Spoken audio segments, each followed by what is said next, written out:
Nobody is buying a cheap iPhone this fall. That's not an opinion. That's Apple's actual plan. Starting September 2026, the only iPhones you can buy are the Pro Max, and a folding phone that costs upwards of $2,000. The standard iPhone 18 Spring 2027, which means the iPhone 18 Pro Max is no longer Apple's premium option, it's Apple's only option. And I've been tracking every leak, every supply chain report, every CAD render since January. There are 6 upgrades on this phone that I think are being completely undersold. One of them, I haven't seen a single other creator break down correctly. We'll get there. This is the iPhone 18 Pro Max. Everything confirmed, leaked, or credibly reported as of May 2026. Not speculation, not YouTube rumor roundups. The actual specs, the actual design changes, and the one pricing decision that changes who should be buying this phone. I've pulled from John Prosser's front page tech leak, McRumor's ongoing roundup, Macworld's exclusive dark cherry color report, and the Notebook Check hands-on design unit video from April 25th. 6 upgrades, 1 verdict, and I'll tell you exactly which iPhone model this is and isn't worth upgrading from. Let's start with the number that changes everything. The iPhone 18 Pro Max runs Apple's A20 Pro chip, built on TSMC's 2-nanometer process. Now, here is the part nobody is doing the math on. Going from 3 to 2 nanometers is expected to raise the cost of each chip by around $35. That's a 70% increase in manufacturing cost per chip on what will be tens of millions of units. And early analyst reports suggest Apple may hold the iPhone 18 Pro Max at $1,199, same as last year. So Apple is absorbing a massive cost increase per unit and potentially not passing it to you. I'm not going to call that courage, but I will say it's unusual. What does 2 nanometer actually mean for your daily use? Leaked data suggests the A20 Pro could deliver 15 to 30% better power efficiency than the A19 Pro. That's not just a benchmark win. That directly feeds into battery life, which combined with the new 5,200 milliampere hour cell is going to be something. We'll get to the battery, but first, the chip isn't even the most interesting silicon upgrade on this phone. This is where it gets interesting. After years of using Qualcomm chips, Apple is switching to its own in-house C2 modem for the iPhone 18 Pro and Pro Max. Better signal, better efficiency, no Qualcomm dependency. But here's the part that actually matters, and I genuinely have not seen another creator frame it correctly.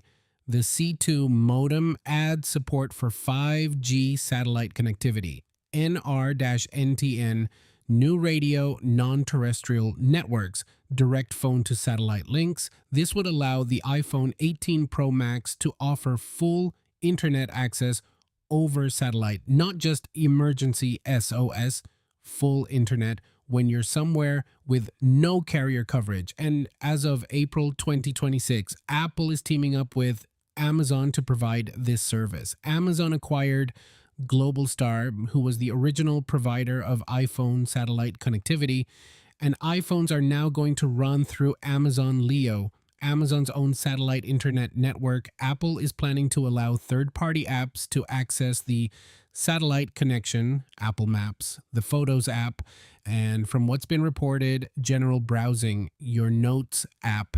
In the middle of the ocean, Apple quietly shipped what might be the most significant connectivity upgrade in smartphone history, and it's being buried under camera rumors. Okay, this is the one camera nerds have been waiting for. John Prosser confirmed it.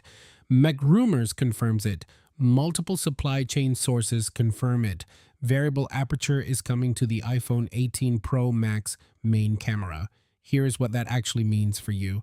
Right now, every iPhone has a fixed aperture lens. The camera decides how much light hits the sensor. You don't get a say. Variable aperture means you control that. You can let more light in for a darker scene. You can close it down in bright sunlight to prevent the blown out sky you've been fighting for years. More control over depth of field, more lifelike portraiture in mixed lighting, crisper shots in strong sunlight without relying on software trickery. Samsung has had this for years. Apple is finally here. The megapixel count stays at 48 megapixel on the main sensor, but leaked CAD renders show a thicker camera bump to house the mechanical variable aperture system, and the telephoto is getting larger apertures too, which helps with subject separation and background blur that actually looks like it came from a camera, not a phone pretending to be one. There's also an AI angle here. iOS 27 is reportedly adding a Siri-powered visual intelligence mode to the camera app, smarter scene recognition, real-time adjustments, AI editing in photos that can remove objects or enhance specific elements automatically on top of variable aperture hardware. That combination, if it ships as described, is a legitimate leap, simple one. But worth stating clearly, the iPhone 18 Pro Max is expected to pack a 5,200 milliamps battery.